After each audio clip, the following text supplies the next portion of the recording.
They poured wine on him in front of 200 guests. The splash caught the chandelier light, and the phones began to move like a wave. They had no idea who he really was. The room smelled of citrus and silk. A string quartet wrapped the air in something civilized. Laughter ricocheted off marble and glass, while servers slid trays through elbow room. The Hale Quantum Systems banner hung behind the podium, a promise printed in satin. On the guest list tonight were investors, board members, influencers with bright smiles, and the Hales, Richard, handsome and practiced, and Vanessa, practiced at humiliation as if it were an accessory she wore nicely. Jamal Rivers stood near the back. He could have taken the front row, could have nodded and laughed with the rest, but his navy suit was simple in a room full of quiet extravagance. No monogram, no shiny cufflinks, a watch that kept time without announcing itself. He moved the way people do when they don't want to be the spectacle, hands in pockets, eyes taking in small things, the crease at the host's sleeve, how the valet adjusted his jacket, an exhausted server's smile held only in the corners of his mouth. He was there by design, not to entertain, but because his company had agreed to partner on the $800 million transaction everyone celebrated tonight. The partnership did not need his attendance to glitter. It needed his signature, and, as most did not know, the capital behind the partner came from him. Between courses and applause, the small cruelties braided themselves through the event. A guard asking a question he did not need to ask, a chair shuffled away when he tried to sit, a handshake shortened into a pat meant to set him apart. Not one guest thought they were making a scene that would matter beyond a brief petty satisfaction. The room hummed with certainty, the certainty of names that paid for the lighting, of faces that owned entire floors of the building. Vanessa picked the moment the program read a tribute to Hale Quantum's leadership. She moved like a curtain around Richard and stepped close to Jamal with a glass already half empty or half staged. Her voice held a sugar-edged laugh as she made the joke that would land like a stone. The cameras in the room leaned toward her, phones settled into hands like predatory birds. "You look like you belong on the staff," she said loud enough for the clink of silverware to stop. The laugh lasted but 2 beats. That was the cue. A hand tipped the glass. Red wine arced. It struck the shoulder of Jamal's suit and spread like a bleeding stain across dark fabric. Phones were already recording. A server froze. Guests gasped, some amused, some appalled, but almost everyone turned their phone. Vanessa said something sharper, a phrase coded in mock concern. Richard smiled as if they had stepped into a private joke the rest of the country would never see. People laughed. Some recorded, some uploaded a clip with a caption before a second could be spared. The sound of the splash had a rude clarity, a small humiliation magnified into a public punctuation. Jamal wiped his jaw with the back of his hand, slow and precise. There was mascara on his sleeve and a smear of red on the lapel that would not come out with a napkin. He could have answered back. He could have flung the glass aside, knocked over a chair, made a scene that would have bled into headlines of sensational outrage.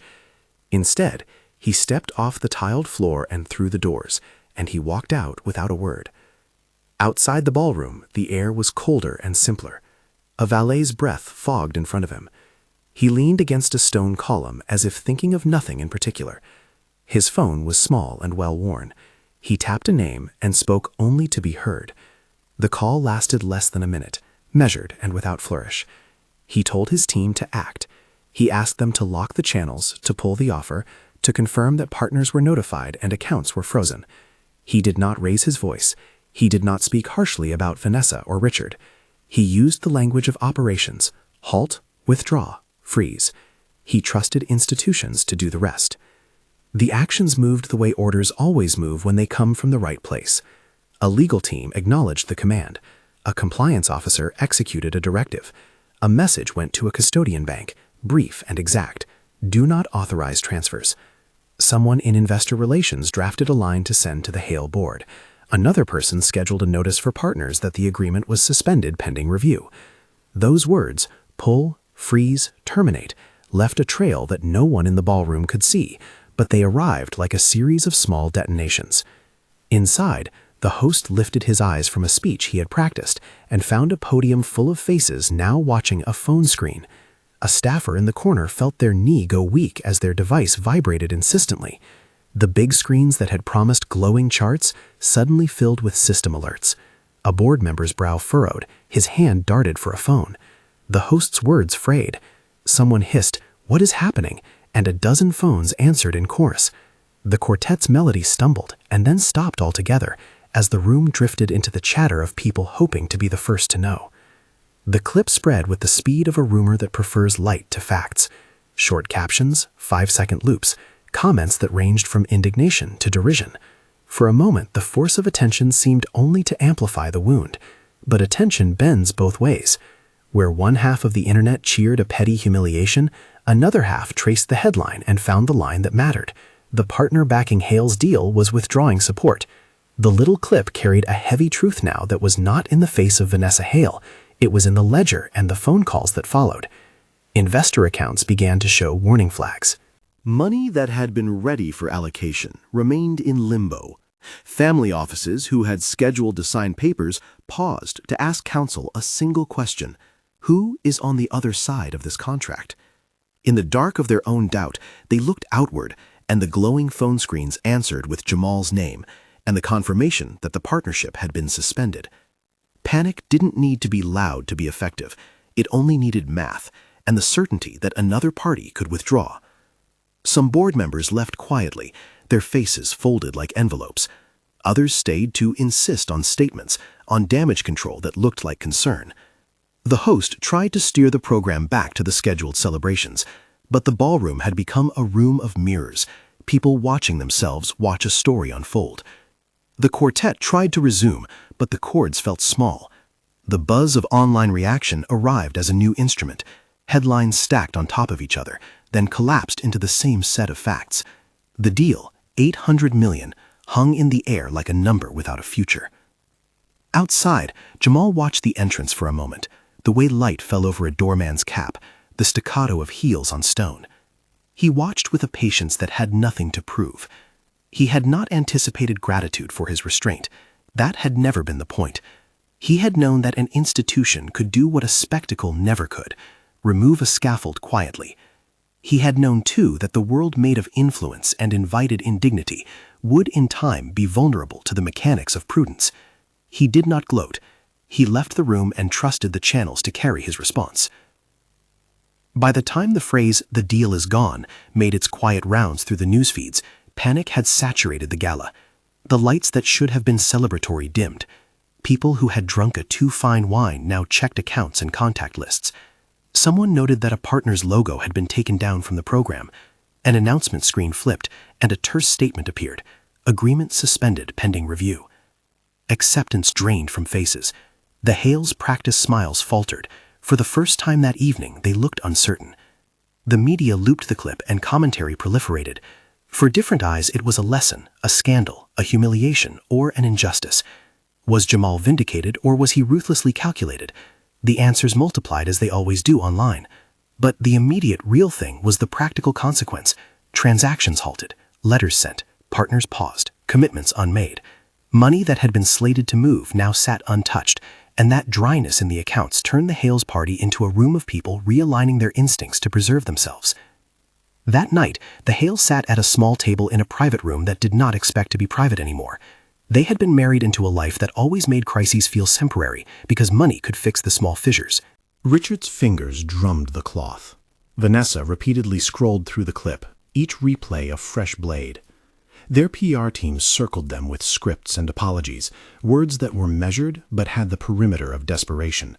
They were accustomed to control. Now they felt small in the way people who had depended on other people's inertia feel when that inertia ends.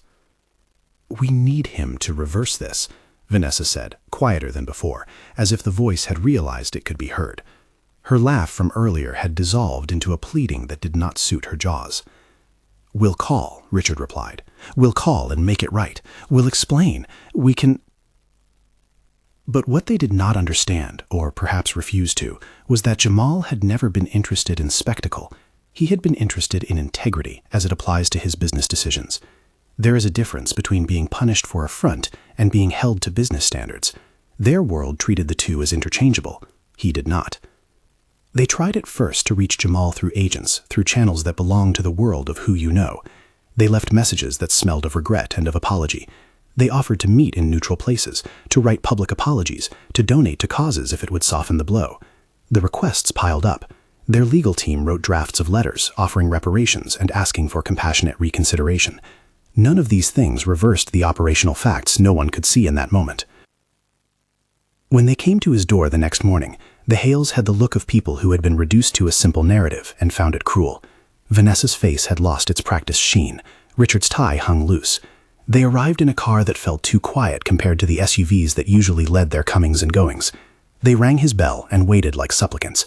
Their PR director stood a few steps behind them with a folder of talking points. Jamal answered the door. He had not hired a security detail to intercept them. He was in the clothes of an ordinary morning, a plain shirt and a jacket that still carried a mark of last night's air. He opened the door as if to the weather. The Hales stepped onto his stoop, and suddenly the grandeur they once commanded felt small. Their voices were thin. Their apologies were rehearsed. "I am sorry," Vanessa started. She expected heat, perhaps a denouncement, maybe a plea from a man outraged. Instead, she found a stillness that measured her contempt with a calm it could not outrun. "You poured wine on me," Jamal said. The sentence was simple. It carried no malice. It carried an accounting. "We were joking," Richard said. "We didn't mean—" "That wasn't a joke. It was a choice. You modeled how you value people." They shifted, searching for a bargaining chip. Offers began. "We'll make a donation. We'll issue an apology. We'll offer compensation." Their PR director tried to hand over the script as if a piece of paper could restore everything. Jamal's voice did not rise. "This isn't about a public apology," he said. "This is about the values your company put on the line tonight. The partnership you cultivated depended on trust and mutual respect. You treated a person like a piece of your entertainment. I did what was required by my company and my counsel. The partnership is suspended. The accounts are locked. Those steps followed the facts of business."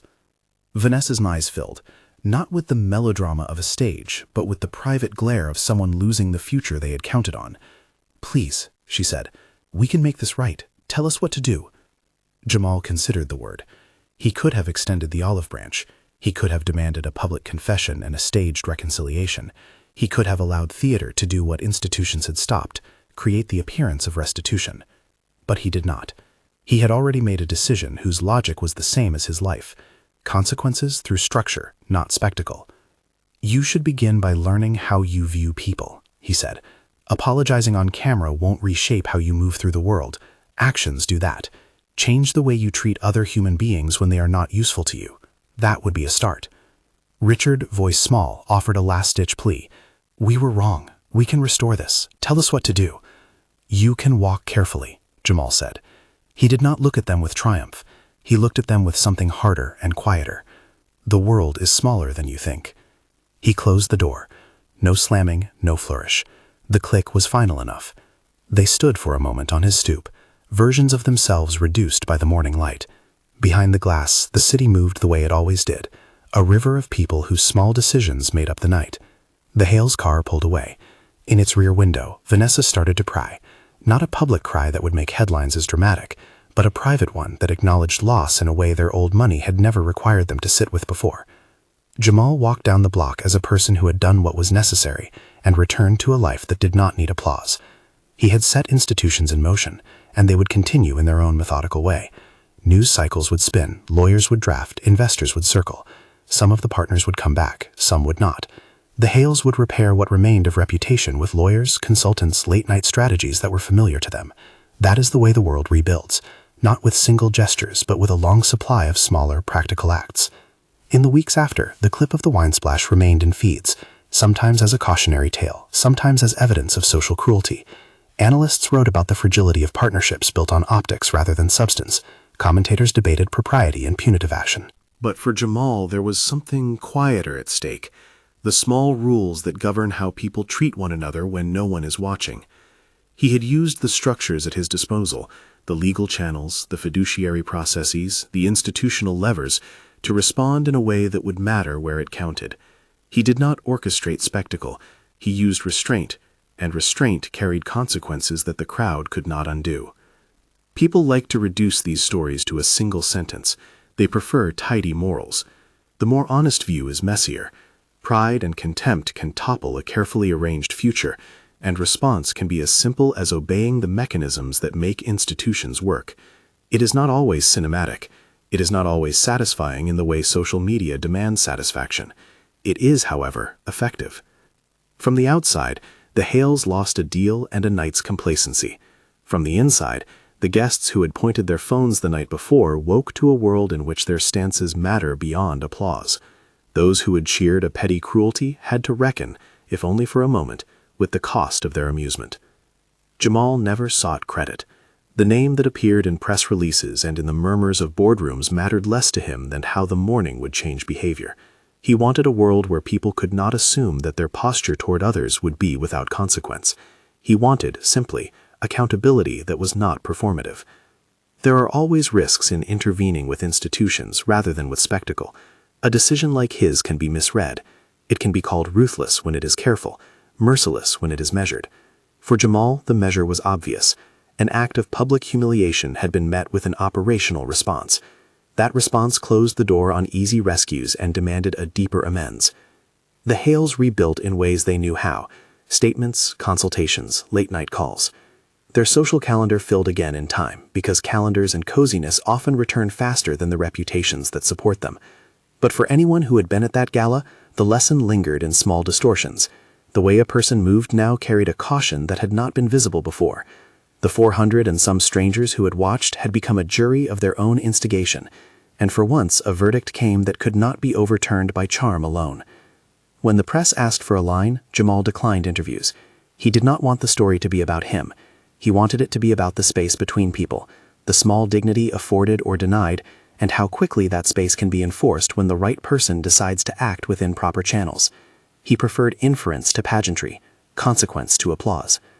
In the end, what remained was a simple image: a man in a navy suit walking away from a ballroom that had been briefly incandescent with status, a smear of red on his lapel that could not be erased by a napkin or a laugh. The clip kept spinning in the feeds for a while, and then attention moved on, as attention always does. The consequences, however, persisted in ledgers, in boardroom agendas, and in the private conversations about how to treat staff, colleagues, and strangers. "Walk carefully" was not a line that Jamal aimed to wound with. It was an admonition to a world that had seemed too sure of itself. The phrase sounded simple and final because it needed to be. The world did indeed feel smaller afterward. Smaller because the great illusions of invulnerability had split, and someone had quietly peeled back the edge, revealing the machinery of consequence. He closed that chapter without fanfare and continued with the other quiet tasks of his life. He remained attentive to things that mattered and indifferent to the center stage others craved. For those left holding the detritus of their arrogance, the evening became a lesson that would not leave them quickly. If this story landed with you, consider subscribing for more power flip stories that look at how quiet decisions can topple loud certainties.